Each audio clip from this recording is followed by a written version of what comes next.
Next हम समझने की कोशिश करेंगे कि गवर्नमेंट ऑफ इंडिया के द्वारा इन्फ्लेशन को टारगेट रखा गया है 4%। तो ये 4% क्यों रखा गया है? ये एक चॉइस है या की ज़रूरत? तो ये जो है 2013 में आरबीआई के द्वारा जो है एक अपॉइंटमेंट की गई थी कमेटी, जिसका नाम था उर्जित पटेल कमेटी। इसने जो है इन्फ्लेशन से रिलेटेड जो है कमेटी को गठित किया गया था और इस कमेटी ने जो है बताया था कि to revise and strength monetary policy framework, मतलब इसको क्या मैंडेट दिया गया था कि to revise and strengthen monetary policy framework, ये चीज़ के लिए संबंधित कुछ जो है दिशा निर्देश देगा और साथ साथ जो है to recommended and appropriate nominal anchor for the conduct of the monetary policy, और मॉनेटरी पॉलिसी का कंडक्ट किस तरीके से जो है अप्रोप्रिएट हो, रिकमेंड करेगा इससे रिलेटेड। तो 2014 में इस कमेटी ने 2014 में अपना रिपोर्ट जो है पब्लिश किया और इसका जो है इसने जो है रिकमेंडेशन दिया कि केवल आरबीआई को एक चीज़ पे फोकस करना चाहिए, वन ऑब्जेक्टिव होना चाहिए, इन्फ्लेशन टारगेटिंग। तो उसने बोला कि जैसे आरबीआई जो है मल्टीपल चीज़ों को फॉलो करती है, जैसे कि ग्रोथ को भी सपोर्ट करने की कोशिश करती है, इन्फ्लेशन को कंट्रोल करने की कोशिश करती है, फिर जो है फॉरेक्स हमारा रिजर्व जो है उसको मेंटेन करने की कोशिश करती है, एक्सचेंज वैल्यू को मेंटेन करने की कोशिश करती है। तो ये सब चीज़ें छोड़ करके केवल इन्फ्लेशन को अगर टारगेट करती है आरबीआई, तो जो है ये सब चीज़ें अपने आप जो है मेंटेन होगी, ग्रोथ भी मेंटेन होगा, फॉरेक्स रिजर्व भी बढ़ेगा और हमारा जो है करेंसी का जो है वैल्यूएशन अगर फॉरेन करेंसी के रूप में जो है अगर देखा जाए एक्सचेंज वैल्यू तो भी मेंटेन रहेगा। तो इन्फ्लेशन टारगेटिंग यहीं से हमारे लिए उर्जित पटेल कमेटी के द्वारा जो है निकल करके आया। इसके अंतर्गत सेंट्रल बैंकिंग पॉलिसी जो होती है जो आरबीआई की, वो फोकस करेगा मॉनेटरी पॉलिसी को इस तरीके से एडजस्ट करे कि जो स्पेसिफिकली जो हमारा जो इन्फ्लेशन का रेंज रखा गया है उसको मेंटेन करने के लिए। तो पॉलिसी जो रेट है, मॉनेटरी पॉलिसी जो है उसका इंटरेस्ट रेट हमारा जो है इन्फ्लेशन के जो है स्पेसिफिक एनुअल रेट होना चाहिए इन्फ्लेशन, उसी के हिसाब से जो है एडजस्टमेंट होना चाहिए। और इसके अंतर्गत जो है स्ट्रिक्ट इन्फ्लेशन टारगेटिंग की बात की गई। इसके अंतर्गत जो है central bank only concern, only की बात की गई थी इसके द्वारा कि इन्फ्लेशन रेट को जो उसका टारगेट रेंज है उसी के अंतर्गत या उसकी जितना क्लोज हो सके उसको ये मेंटेन करने की कोशिश करे। सो फ्लेक्सिबल इन्फ्लेशन टारगेटिंग क्या होता है? तो ये जो है टूल व्हेन सेंट्रल बैंक जो है ये कंसीडर करता है कि अदर थिंग्स, मतलब अगर इन्फ्लेशन के अलावा और जैसी चीज़ें, क्योंकि interest rate, exchange rate, output, employment stability, ये सब चीज़ों को भी अगर मेंटेन करने की कोशिश करता है अपार्ट फ्रॉम द इन्फ्लेशन, तो हम इसको बोलते हैं फ्लेक्सिबल इन्फ्लेशन टारगेटिंग। जैसे कि अगर इन्फ्लेशन बढ़ रहा है लेकिन अगर उसके साथ साथ एम्प्लॉयमेंट भी जनरेट हो रहा है, ग्रोथ भी बढ़ रहा है, तो इन्फ्लेशन को जो है यहाँ पर थोड़ा सा कॉम्प्रोमाइज़ कर लेती है सेंट्रल बैंक। तो ये जो है फ्लेक्सिबल इन्फ्लेशन टारगेटिंग हुआ। लेकिन इंडिया में क्या बोला गया है कि आप जो है मतलब एक रेंज दे दिया गया है 2 से 6% तक का कि विथ इन इसके थ्रेशोल्ड आप रहिए। तो why inflation targeting is needed in India? तो इंडिया में जो है इन्फ्लेशन टारगेटिंग क्यों जरूरत है? तो इस रिपोर्ट में जो है उर्जित पटेल कमेटी की रिपोर्ट में ये बोला गया था कि real interest rate have remain negative during the most of the period post global crisis period. तो 2008 का जो ग्लोबल क्राइसिस था उसके बाद ये आया था रिपोर्ट। तो 2008 ग्लोबल क्राइसिस के बाद ये इसमें ऑब्जर्व किया गया। तो रियल इंटरेस्ट रेट जो है इंडिया में निगेटिव है। अब रियल इंटरेस्ट रेट की बात क्या है? तो जैसे कि हम जैसे 100 रुपये हमारे पास पैसा है, 6% के ब्याज के दर पे हमने अपने पैसे को एफडी में कर दिया, लेकिन हमारा ब्याज 6% है, 6 रुपये हमको मिल रहा है, लेकिन इन्फ्लेशन जो है 8 रुपये था। तो रियल इंटरेस्ट रेट क्या हुआ? हमारा जो है 100 रुपये से जो आज हम सामान खरीद रहे हैं वो कल के डेट में नेक्स्ट ईयर जो है 108 रुपये का मिल रहा है, लेकिन हमारा पैसा 100 रुपये से 106 रुपये हुआ। तो रियल इंटरेस्ट रेट यहाँ पर क्या हुआ? निगेटिव हुआ, निगेटिव 0.2% हो गया। तो निगेटिव 0.2% यहाँ पे दिख रहा है, तो ये हमारा जो है निगेटिव था। फिर external competitiveness is getting eroded due to the continuous high level of inflation. और इंडिया में इन्फ्लेशन उस समय इतना ज़्यादा था, एक तरीके से हम बोला जाए तो डबल डिजिट इन्फ्लेशन भी चला गया था, 10% तक भी, 8-9 मतलब अगर फर्स्ट डिजिट में भी हायर थ्रेशोल्ड पे था। तो हायर इन्फ्लेशन की वजह से जो है ग्लोबल कम्पिटिटिवनेस जो था इंडिया का वो भी जो है वो इरोड हो रहा था। और due to inflation there has been a large import of gold due to its increasing demand. और हायर इन्फ्लेशन की वजह से जो है गोल्ड इंपोर्ट भी बढ़ रहा था, इसके चलते हमारा करंट अकाउंट डेफिसिट भी जो है वो बढ़ता जा रहा था, वाइडनिंग होता जा रहा था। फिर कंटिन्यूस जो इंडियन करेंसी एक्सचेंज रूप में देखा जाए तो वीकेन होती जा रही थी, कमजोर होती जा रही थी ड्यू टू जो है परसिस्टेंट हाई इन्फ्लेशन। इन्फ्लेशन की वजह से जो है इंडिया का जो है करेंसी भी जो है डिप्रेसिएट हो रहा था, वीक हो रहा था। और इन्फ्लेशन का जो सबसे, जैसे इसके पहले भी हमने डिस्कशन किया कि इन्फ्लेशन अगर बढ़ता है तो उसका सबसे ज़्यादा इम्पैक्ट पड़ता है जो मार्जिनल पीपल है, lower state of the people है, लोअर मिडिल क्लास है।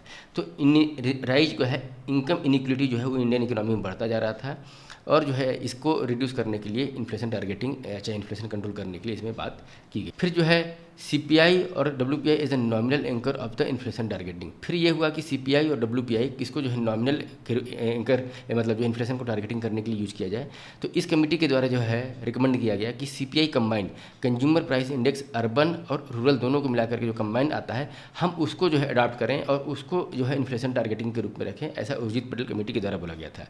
डब्ल्यूपीआई इसके पहले उर्जित पटेल कमेटी के पहले जो है होलसेल प्राइस इंडेक्स को जो है एज ए हेडलाइन इन्फ्लेशन के रूप में जो है गवर्नमेंट टारगेट करती थी। लेकिन इसमें क्या है कि food institute of WPI minus food और fuel based inflation targeting order to anchor monetary policy. तो इसमें क्या गया कि जैसे डब्ल्यूपीआई में क्या होता था, हमारा सर्विस सेक्टर इंक्लूड नहीं है, तो इसमें क्या बोला गया कि इन्फ्लेशन टारगेटिंग के अंतर्गत जो है फूड और फ्यूल को माइनस करके, क्योंकि ये वोलेटाइल होता है, तो उसके आधार पे जो है आप मॉनेटरी पॉलिसी को डिसाइड कीजिए। क्यों ऐसा बोला गया? डब्ल्यूपीआई जो है वो सर्विस सेक्टर को इग्नोर करता है, जो कि इंडिया की 60% ओवरऑल जीडीपी को कंट्रीब्यूट करता है। सर्विस सेक्टर इंडिया की 60% जीडीपी को कंट्रीब्यूट करता है, लेकिन होलसेल प्राइस इंडेक्स के अंतर्गत वो है ही नहीं, तो हम डब्ल्यूपीआई को टारगेट क्यों करें? फिर सीपीआई बेस्ड जो है रिटेल इन्फ्लेशन होता है, वो क्लियरली जो है एक लार्जर पिक्चर डिपिक्ट करता है, ब्रॉडर पिक्चर डिपिक्ट करता है इन्फ्लेशन के इफेक्ट को इंडियन इकोनॉमी में। तो इसलिए सीपीआई के लिए बात की गई। फिर न्यूमेरिकल टारगेट जो है सीपीआई बेस्ड इन्फ्लेशन क्या रखा गया, तो इसके अंतर्गत 4% जो है इन्फ्लेशन को टारगेट करने के लिए बोला गया, ±2% का थ्रेशोल्ड है। इसी के आधार पे जो है आरबीआई ने 2015 में गवर्नमेंट ऑफ इंडिया के थ्रू एक एग्रीमेंट साइन किया गया। गवर्नमेंट ऑफ इंडिया ने आरबीआई को एक मैंडेट दिया कि आप जो है फ्लेक्सिबल इन्फ्लेशन टारगेट रखिए, रिजिड नहीं, 4% एग्जैक्ट नहीं, 2 से 6% तक का टारगेट आपको रखना है। मोस्ट प्रोबेबली आपको 4% रखना है, जो कि 2000 फिट फॉर द 2016 से लेकर के 2020-21 तक 5 साल के लिए मैंडेट दिया गया। फिर बाद में 5 साल और एक्सटेंशन किया। जो फ्लेक्सिबल इन्फ्लेशन टारगेट जो है गवर्नमेंट ऑफ इंडिया के द्वारा जो सेट किया गया, वो 5 साल के लिए आफ्टर द आरबीआई के कंसल्टेशन के बाद जो है डिसाइड किया। सीपीआई कंबाइंड जो है इसमें जो है मेजर किया जाएगा as a nominal anchor for the policy decision in its currency and finance जो है रिपोर्ट 2020-21 में जो है अगर जो देखा जाए, तो आरबीआई जो है रिकमेंड किया इन्फ्लेशन टारगेट को, फिर से बोला कि 4% ही हमको रखना है नेक्स्ट 5 ईयर के लिए। और इसके आधार पर जो है under the Reserve bank of India act 1934 inflation target 2021 से लेकर के मार्च 2026 जो है इस बीच में जो है अगले 5 सालों तक के लिए 4% का मैंडेट दिया गया। और अब फिर से रिवाइज करके जो है नेक्स्ट 5 ईयर के लिए भी जो है 4% का इन्फ्लेशन टारगेट जो है आरबीआई को गवर्नमेंट ऑफ इंडिया के थ्रू दिस एग्रीमेंट जो है दिया गया। फिर आता है हमारा सम इन्फ्लेशन रिलेटेड कंसेप्ट। तो इन्फ्लेशन से रिलेटेड कुछ कंसेप्ट आता है, जैसे इसके अंतर्गत डिफ्लेशन है, फिर आता है डिसइन्फ्लेशन, स्टैग्फ्लेशन, और उसके बाद आता है जो है रिफ्लेशन और स्क्यूफ्लेशन। ये हम जितने भी कंसेप्ट हैं इसको एक बस फिगर के माध्यम से समझ सकते हैं कि ये देखिए rate of the price change, ये इन्फ्लेशन के जो है डाटा को दिखा रहा है, ये वाला जो है ग्राफ। और इधर जो है किस तरीके से दिखाया गया है कि ये अगर जीरो प्राइस है, मान लीजिए यहाँ से अगर प्राइस जो है माइनस में जाता है तो हम इसको बोलेंगे डिफ्लेशन। मतलब जो है इन्फ्लेशन जो है जीरो मतलब माइनस में चला गया है, तो हम इसको क्या बोलेंगे? डिफ्लेशन। फिर माइनस के बाद एक बेस बनाता है, बेस बनाने के बाद जब डिफ्लेशन से प्राइस फिर से राइज होता है, यहाँ पे देखिए कि प्राइस अभी जो है हमारे जीरो पे नहीं आया है, बस डिफ्लेशन से हट करके जो है रिफ्लेशन हो रहा है, प्राइस राइज हो रहा है, तो हम इसको क्या बोलेंगे? रिफ्लेशन। अभी भी इन्फ्लेशन का कंडीशन नहीं आया क्योंकि प्राइस हमारा जो है जीरो से ऊपर नहीं गया है। जब ये रिफ्लेशन जब बढ़ करके जीरो से ऊपर चला जाता है तो हम क्या बोलते हैं? इसको इन्फ्लेशन। इन्फ्लेशन के बाद जब पीक पकड़ता है, पीक के बाद जो है इन्फ्लेशन का जब ब्रेक डाउन होता है तो हम इसको बोलते हैं डिसइन्फ्लेशन। डिसइन्फ्लेशन क्या है? यहाँ पे ये डिफ्लेशन और डिसइन्फ्लेशन में समझिए डिफरेंस को। डिफ्लेशन क्या था? हमारी महंगाई दर जो है माइनस में चली जाती है तो हम डिफ्लेशन बोलते हैं। लेकिन कंडीशन क्या है कि जब इन्फ्लेशन का दर, जैसे मान लीजिए कोई 8% की महंगाई की दर से कोई चीज़ बढ़ रही है, अब वो 6% की दर से बढ़ रही है, तो इन्फ्लेशन यहाँ भी है 6% वाला भी, लेकिन क्या है कि जो स्पीड है, जो दर है, वो जो है कंट्रोल हो गया, कम हो गया। तो रेट ऑफ इन्फ्लेशन अगर कंट्रोल हो जाता है तो हम उसको बोलते हैं डिसइन्फ्लेशन। और फिर जब ये जीरो के नीचे चला जाता है तो फिर इसको हम बोलते हैं डिफ्लेशन। डिफ्लेशन के बाद क्या आएगा? फिर से रिफ्लेशन, रिफ्लेशन के बाद फिर इन्फ्लेशन, इन्फ्लेशन के बाद फिर से डिसइन्फ्लेशन और फिर जो है रिफ्लेशन। तो ये जो साइकिल चलता है डिफ्लेशन, रिफ्लेशन, इन्फ्लेशन, डिसइन्फ्लेशन, फिर डिफ्लेशन, ये जो साइकिल है वो इस साइकिल को जब हम समझ लेते हैं तो जो वेरियस कंसेप्ट था उसको हम समझ। तो पहला है डिफ्लेशन। इसको अगर समझें तो it is a decrease in the general price level of the goods और services throughout the economy. जब थ्रू आउट इकोनॉमी में जब जनरल लेवल ऑफ प्राइस जो है गुड्स और सर्विस का डिक्रीज हो जाता है तो हम डिफ्लेशन इसको बोलते हैं। इसमें चलते जो है सप्लाई जो है गुड्स और सर्विस की इतनी ज़्यादा बढ़ जाती है कि चलते जो है not enough money supply to combat the situation. इसमें मनी सप्लाई इतनी ज़्यादा नहीं होती है कि जो है इस सिचुएशन को कम्बेट कर पाए। डिफ्लेशन कैन ऑक्यूर, तो इस सिचुएशन में जो है डिफ्लेशन हमको मिलता है। तो कंडीशन क्या हुआ कि गुड्स और सर्विस की सप्लाई इतनी ज़्यादा बढ़ जाती है कि हमारे सिस्टम में उतनी मनी सप्लाई नहीं है कि उस सामान को हम खरीद पाए। इतना ज़्यादा सामान अबेंडेंट हो गया है, बहुत ज़्यादा हो गया है, पैसा खरीदने के लिए नहीं है। तो इस कंडीशन में क्या होता है, डिफ्लेशन बढ़ता है। Deflation is usually associated with the significant unemployment, और सिस्टम में जो है सिग्निफिकेंटली अनएम्प्लॉयमेंट है, अनएम्प्लॉयमेंट रेट ज़्यादा है, तो उस कंडीशन में डिफ्लेशन आता है। डिफ्लेशन मेनली कॉज की क्या होता है, सप्लाई और डिमांड का जो है मिसमैच और ग्रॉसली शिफ्ट होने की वजह से जो है डिफ्लेशन का कंडीशन आता है। डिफ्लेशन की वजह से लेकिन ये हम समझ सकते हैं कि वैल्यू ऑफ द मनी जो है वो इंक्रीज हो जाती है। Deflation increases the value of the money. ये कुछ जो रूल्स है उसको आपको समझना पड़ेगा, कहीं ना कहीं लिखना पड़ेगा।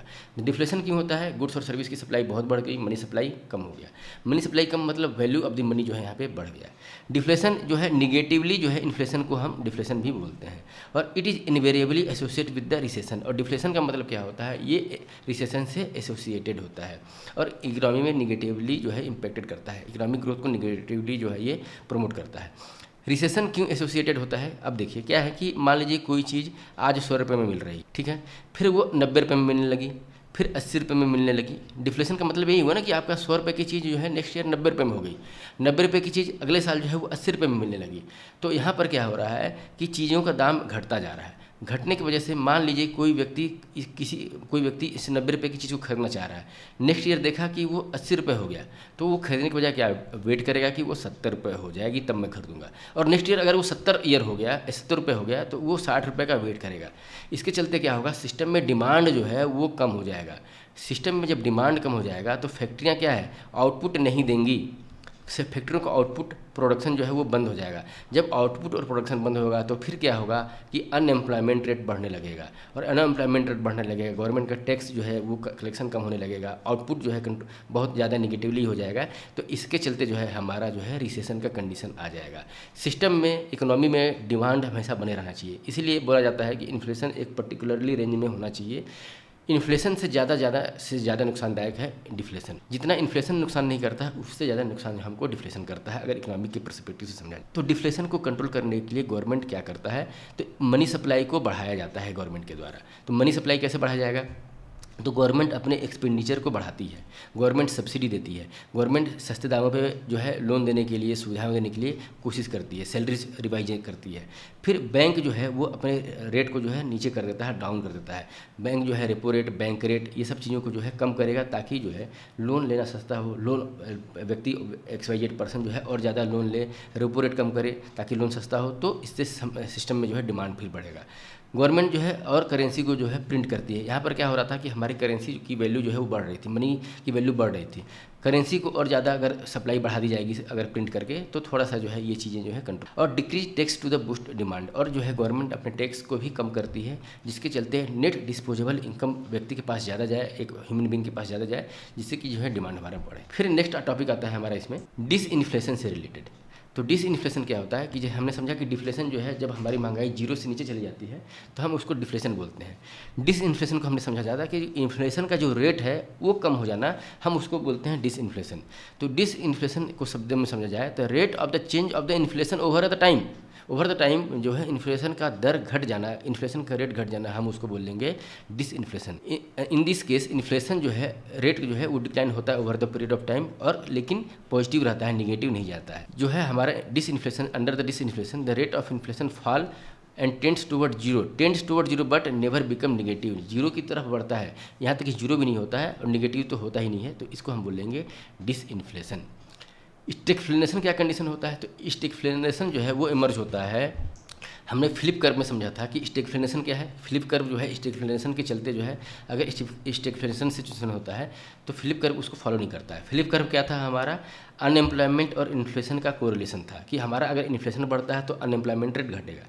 स्टैगफ्लेशन एक सिचुएशन है जिसके अंतर्गत जो है स्टेगनेशन आ जाती है इकोनॉमी में, मतलब इकोनॉमिक ग्रोथ जो है वो जीरो हो जाता है, इन्फ्लेशन जो है बढ़ता है, दोनों साइमल्टेनियसली होता है। इन्फ्लेशन रेट बढ़ेगा लेकिन हमारा इकोनॉमी में ग्रोथ नहीं होगा, तो ऐसे सिचुएशन को हम बोलते हैं स्टैगफ्लेशन। तो ऐसे इकोनॉमिक पीरियड जिसके अंतर्गत जो है नो ग्रोथ है, रिलेटिव हाई अनएम्प्लॉयमेंट रेट है, और rise in the price of the goods and decline in the GDP। ये जब चीज़ें कोइंसिडेंस होती हैं जिसके अंतर्गत GDP में नो ग्रोथ है, हायर रेट ऑफ अनएम्प्लॉयमेंट है, जनरल लेवल ऑफ प्राइस जो है वो ज़्यादा बढ़ करके दिख रहा है, और जीडीपी जो है वो डिक्लाइन होती जा रही है। तो ऐसे सिचुएशन को हम स्टैग्फ्लेशन बोलते हैं। और स्टैग्फ्लेशन जनरली समझा जाए तो अनएम्प्लॉयमेंट स्ट्राइक करता है, there is a fall in the spending and price of the good. तो यहाँ पर सिस्टम में जो है, इकोनॉमिक सिस्टम में हमारे स्पेंडिंग जो है, खर्च करने की दर, और प्राइस ऑफ द गुड्स जो है वो फॉल होती है, गिरती है। But in the case of stagflation अगर समझा जाए, जैसे कि अनएम्प्लॉयमेंट में क्या होता है कि स्पेंडिंग जो है, अनएम्प्लॉयमेंट में पब्लिक के पास पैसा नहीं है तो स्पेंड नहीं करेगा, तो प्राइस ऑफ द गुड्स जो है वो नहीं बढ़ती है। लेकिन स्टैग्फ्लेशन में क्या होता है कि price of the good rise होता है, यहाँ इन्फ्लेशन दर बढ़ रहा है, अनएम्प्लॉयमेंट भी बढ़ रहा है, स्पेंडिंग जो है वो कम हो रहा है, डिक्लाइन हो रहा है। तो ये एक रेयर फिनोमेना है, और ये extremely bad for the an economy होता है। ये एक बैड सीनरी होता है इकोनॉमी के लिए। एग्जाम्पल के लिए देखा जाए तो यूएस इकोनॉमी जो है स्टैग्फ्लेशन की दौर से गुजर रहा था 1970s में, 1970 के दशक में, due to extraordinary raises in the global oil prices. उस समय जो है ऑयल प्राइसेस जो है मतलब ग्लोबल इकोनॉमी में इतना ज़्यादा बढ़ गया था, उसके वजह से यूएस इकोनॉमी में स्टैग्फ्लेशन जो है हमको रिफ्लेक्ट हुआ था।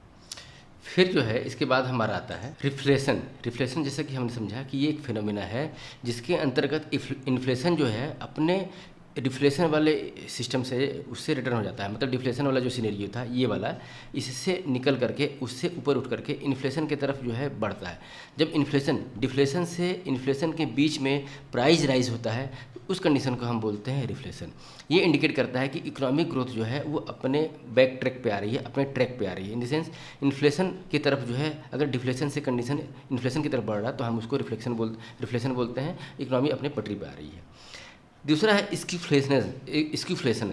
ये ऐसा, स्क्यू का मतलब होता है कि वन साइड, कोई एक जो है डायरेक्शन में जैसे बायसनेस दिखा रहा है, इन द सेंस कि इन्फ्लेशन कुछ कमोडिटीज़ में जो है वो बढ़ेगी और कुछ कमोडिटी में डिफ्लेशन कंडीशन दिखेगा। एक साइड जो है कुछ कमोडिटी में इन्फ्लेशन ज़्यादा है, दूसरे साइड कुछ कमोडिटी में जो है डिफ्लेशन का कंडीशन आ गया है, तो उस सिचुएशन को हम स्क्यूफ्लेशन बोलेंगे। जैसे कि कॉस्ट ऑफ जो है लिविंग जो है वो राइज होता जा रहा है, क्योंकि जो है कुछ एसेट्स की जो है प्राइस जो है वो बढ़ रही है, लेकिन कुछ एसेट्स की प्राइस जो है वो डाउन हो रही है, तो वो डिफ्लेशन की कैटेगरी में जा रहा है। जैसे हाउसिंग का जो है प्राइस अगर डाउन हो रहा है तो हम डिफ्लेशन की तरफ बोलेंगे, लाइफस्टाइल चीज़ों का जो है अगर रेट बढ़ रहा है तो हम इन्फ्लेशन बोलेंगे, और ये दोनों को एग्जिस्ट कर रही है साथ साथ, तो ऐसे सिचुएशन को हम स्क्यूफ्लेशन बोलेंगे। और ये जो है it is possibility of, it is the opposite of the stagflation. ये स्टैग्फ्लेशन का अपोजिट होता है, लेकिन जो है नाइदर इन्फ्लेशन और नॉर जो है डिफ्लेशन, ये ना इन्फ्लेशन और डिफ्लेशन की कैटेगरी में नहीं आता है, ये स्टैग्फ्लेशन से जो है अपोजिट होता है। तो इसके साथ ही इन्फ्लेशन से रिलेटेड जो है हमने अपना यहाँ डिस्कशन जो है ये चैप्टर पूरा कंप्लीट किया है। कुछ MCQs जो है इस बुक में दिया हुआ है उसको भी हम यहाँ पे डिस्कशन करें। तो इसके अंतर्गत जो है हमारा पहला चीज़ है, क्वेश्चन जो है प्रीवियस ईयर क्वेश्चन में स्टेटमेंट 1 है, in the post pandemic recent past many central banks world wide had carried out interest rate hike. मतलब जो है पेंडेमिक के बाद से जो है, कोरोना काल के बाद से जो है ज़्यादातर सेंट्रल बैंक जो है अपने जो है इंटरेस्ट रेट को बढ़ाए हैं, पहला स्टेटमेंट। दूसरा स्टेटमेंट बोल रहा है कि central banks generally assume that they have ability to counteract the rising consumer price via monetary policy means.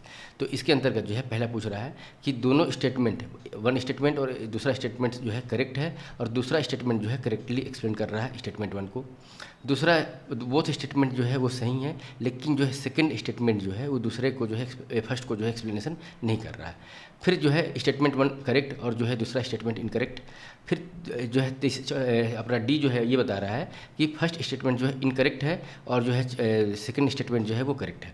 तो समझते हैं कि पेंडेमिक के बाद से जो है सेंट्रल बैंक जो है वर्ल्ड वाइड जो है ना वो ब्याज दर को बढ़ाना चालू कर दिया। तो ये बात सही है कि जैसे जैसे पोस्ट पेंडेमिक जो है रिसेंट पास्ट में है, बहुत सारे जो है सेंट्रल बैंक जो है उन्होंने जो है ब्याज दर को बढ़ाना चालू, ब्याज दर क्यों बढ़ाना चालू कर दिया, तो इसमें जो है सेंट्रल बैंक जनरली एज्यूम ये किए कि they have ability to counter the rising consumer price by monetary policy. अब मॉनेटरी पॉलिसी के थ्रू जो है अगर ब्याज दर बढ़ाया जाता है तो किस लिए बढ़ाया जाता है, ब्याज दर बढ़ाया जाता है महंगाई को कंट्रोल। जब महंगाई को कंट्रोल करने के लिए ब्याज दर बढ़ाया जाता है तो ये बात सही है कि पोस्ट पेंडेमिक जो है उसके बाद जो है महंगाई दर बढ़ी थी, तो उसके चलते इंटरेस्ट रेट हाइक किया गया था।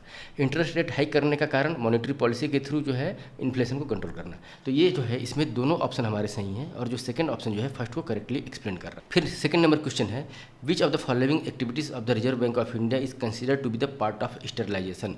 2023 में ये क्वेश्चन पूछा था, स्टरलाइजेशन का जो है पार्ट, स्टरलाइजेशन क्या चीज़ है, तो ये conducting open market operation, oversight the settlement and payment of the system, डेप्ट and cash management for the central and state government, ये भी गलत है।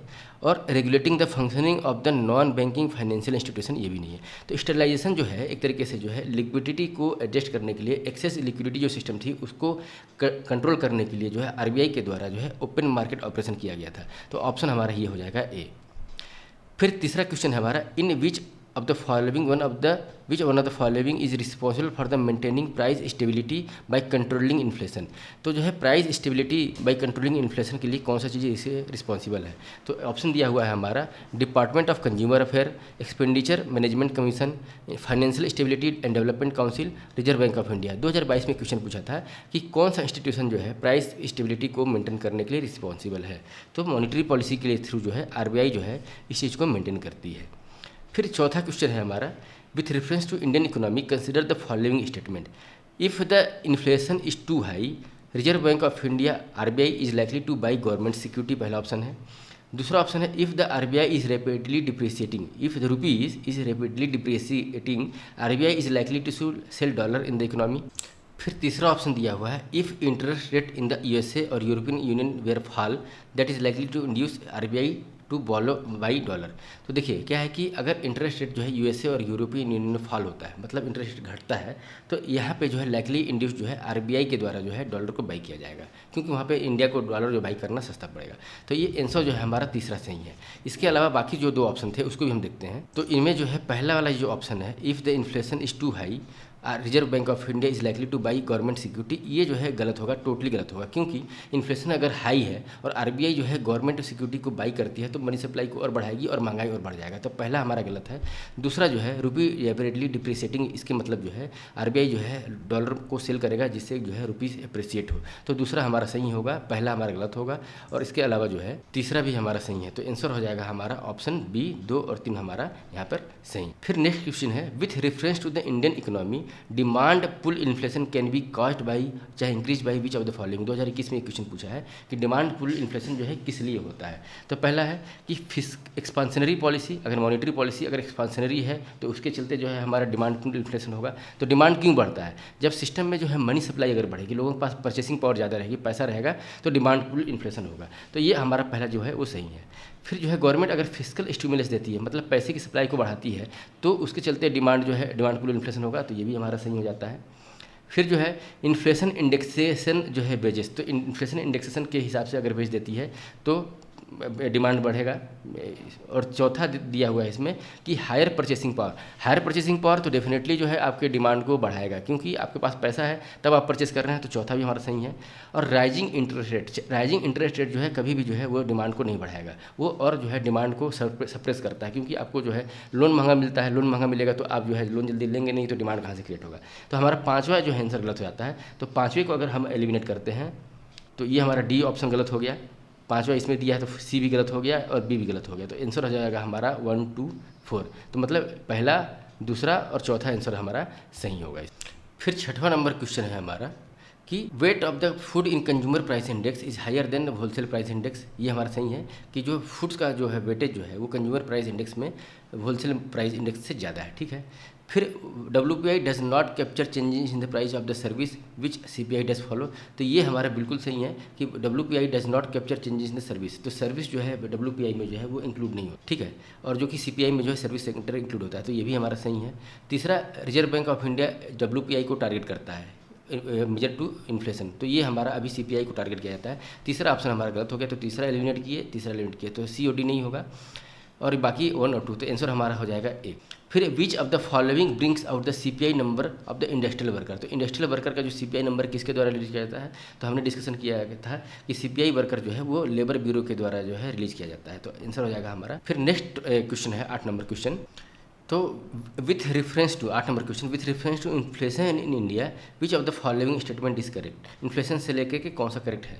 Controlling the inflation in India is the responsibility of government of India only. तो ये only की बात है तो गलत है, क्योंकि इसमें मेन रोल RBI का होता है। RBI has no role in the controlling inflation, ये भी बिल्कुल गलत है कि RBI का ही मेन रोल होता है। तो A और B दोनों गलत हो गया। फिर decreased money circulation helps in controlling inflation, तो मनी अगर सर्कुलेशन कंट्रोल किया जाता है, कम कर दिया जाता है, तो इन्फ्लेशन को कंट्रोल करने में सहायता मिलेगी, ये हमारा सही है।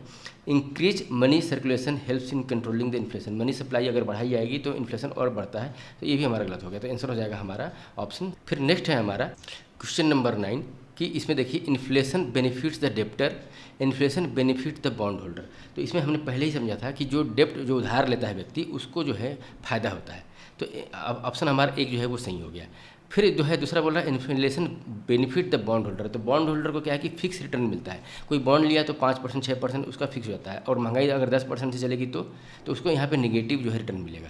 तो डेप्टर को जो है वो बेनिफिट होता है, उधार लेने वाले व्यक्ति को फायदा होता है, और बॉन्ड होल्डर को नुकसान होता है, तो ये जो है दूसरा हमारा गलत है, आंसर हो जाएगा हमारा ए। फिर 10वां है a rise in general level of the price में बी कॉस्ट बाई, मतलब जो है जनरल लेवल ऑफ प्राइस जो है या इन्फ्लेशन बढ़ना जो है किस कारण से हो सकता है। तो पहला दिया हुआ है इसमें कि increase in the money supply, money supply की वजह से जो है महंगाई बढ़ सकती है, आंसर सही है, मनी सप्लाई बढ़ेगी तो महंगाई बढ़ेगी। Decrease in aggregate level of the output, जब आउटपुट कम हो जाएगा, मतलब जो है मटेरियल की सप्लाई अगर कम हो जाएगी, फिर सप्लाई कम होगी तो डिमांड तो बढ़ना ही है, तो ये भी जो है आंसर हमारा जो है सही है, दूसरा भी। फिर an increase in the effective demand, effective demand अगर बढ़ता है, मतलब नेट सप्लाई और डिमांड के नेट इफेक्टिवली अगर मैनेज किया जाए तो इफेक्टिव डिमांड अगर बढ़ता है तो भी महंगाई बढ़ेगी, तो ये भी हमारा आंसर सही है, तो इसका आंसर होगा 10वें का सभी 1 2 3। फिर 11 नंबर क्वेश्चन है which one of the following is likely to be the most inflationary in effects, the most inflationary effect क्या हो सकता है, तो रिपेमेंट ऑफ द पब्लिक डेप्ट, फिर borrowing from the public to finance a budget deficit, फिर जो है borrowing from the bank to finance budget deficit, creating new money to finance a budget deficit. अब यहाँ पर जो है अगर इन्फ्लेशनरी इफेक्ट क्या हो सकता है कि जब नया मनी क्रिएट किया जाएगा, प्रिंट किया जाएगा और बजट डेफिसिट को फाइनेंस करने के लिए, तो उस कंडीशन में जो है इन्फ्लेशन बढ़ेगा, मतलब मनी सप्लाई किसी भी तरीके से बढ़ाया जाएगा अगर, तो यहाँ पे इन्फ्लेशन बढ़ेगा, और ख़ास करके जब नई मनी को अगर इंट्रोड्यूस किया जाए, क्रिएट किया जाए, छापा जाए, तो उसका तो डेफिनेटली जो है इम्पैक्ट पड़ेगा इन्फ्लेशन। फिर नेक्स्ट क्वेश्चन है economic growth is usually coupled with, अगर इकोनॉमिक ग्रोथ होता है तो इसके चलते क्या चीज़ें होंगी, ऑप्शन दिया हुआ है डिफ्लेशन होगा, इन्फ्लेशन होगा, स्टैग्फ्लेशन होगा और हाइपर इन्फ्लेशन होगा।